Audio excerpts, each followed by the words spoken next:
Movie making. Do you think it's possible to make a big superhero movie, cut price? I think that's a good question. I don't think you could make a superhero movie for our prices, which are like $5 million, but I bet you can make a very good superhero movie. There have been a few. Deadpool was much less than most, right? And that great movie Kick-Ass was pretty inexpensive. So I think that you can Chronicle is kind of a superhero movie for $15 million. So I think you can do it for sure, yeah. When you're shooting a horror movie, how do you determine what elements of that horror movie are gonna be successful? What we look for in a horror movie.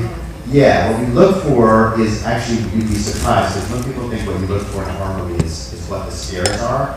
And I think people who don't really like horror movies, that's what they focus on, like, you know, what's going to be scary. I think for those of us who really love scary movies, what we look for first and foremost, is that my phone? What you look for first and foremost is a good story. If you have a good story that keeps you on the edge of your seat, if you're like this, watching a movie and something scary happens, you're going to be totally scared. If you're not that into the storytelling, you can have the scariest thing in the world happen and it's not scary. So really what we look for is a great kind of drama that's baked into scares. That's kind of what we look for. And you have a pretty diverse resume.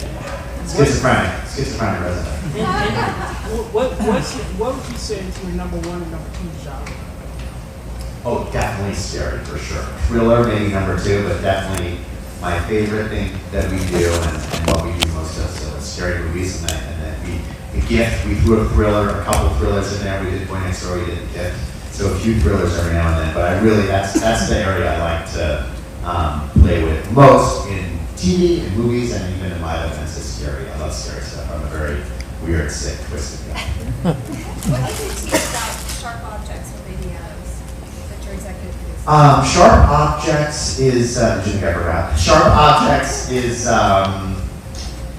what did we say about it? Sharp Objects is going to be at HBO.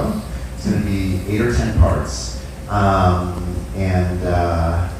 what can I share that hasn't already been out there? I hope it's going to be great. I mean, what can I tell you? We started about 8 or 9 months. We're starting the scripts. We already have a couple scripts. We'll have, like I said, 6 or 8 more by the time we're ready to go. And we optioned that book 5 years ago. We optioned it before Gone Girl, before any of that stuff, any of Gillian's other work had come out, and it was really fun to have kind of option and see her blossom like she did. And then I actually really wanted to do it as a TV series early on, and finally we got to do that. So that's the last story on it. Gone Girl was such a huge success. Why do you think Charlize's movie didn't work so well? Which one was? I've forgotten the title. The one that Dark Charlize Places. directed. Dark Places. Yes. Dark Places? Yes, Dark Places. Yeah. Charlize Theron. But it's not one of our. But I don't know. Why do I think Dark Places didn't do well? It's huge. Which was huge? Gone Girl. Oh, Gone Girl. Oh, there's one that Charlize did that keeps Gillian Flipper. I have no idea. And you know what? I saw Gone Girl. I haven't seen that movie yet, so I don't know. I don't know. I'm so relieved I haven't seen it, so I can answer that question. How does Amityville Awakening differ from past versions of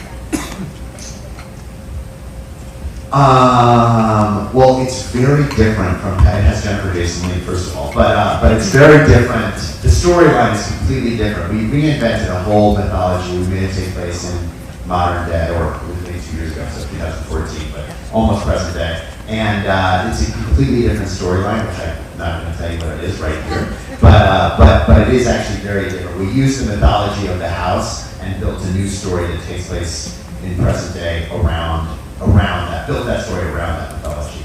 What classic horror movies or horror novels have inspired your work? I think the movies that inspired me most are Hitchcock movies. I loved Hitchcock movies. I took a class, believe it or not, when I was in college. We just got to watch. We watched one Hitchcock movie every week, and then we argued about it. It was awesome. It was a great class, and he definitely, I feel like, is the master of the suspense scare. I mean, no one did it better than him. What's your favorite horror movies? I always change my answer to that, so please don't bust me on that. It kind of change. I don't know. It always changes. When you were a kid, what were you watching? Oh, well, the movie that, it wasn't my favorite movie, but the movie that affected me most when I was a kid was Friday the 13th. Like, it really, I saw when I was way too young. And I actually think that one of the reasons I am so into horror movies is because I actually had a really bad experience watching that movie, and it was scarring to me in some way. And like, this is my revenge on that or something. I don't know. I had a complicated relation to it because I just was too young, so it really scared me for a long, long time. So I think that was maybe not my favorite, probably the most important horror movie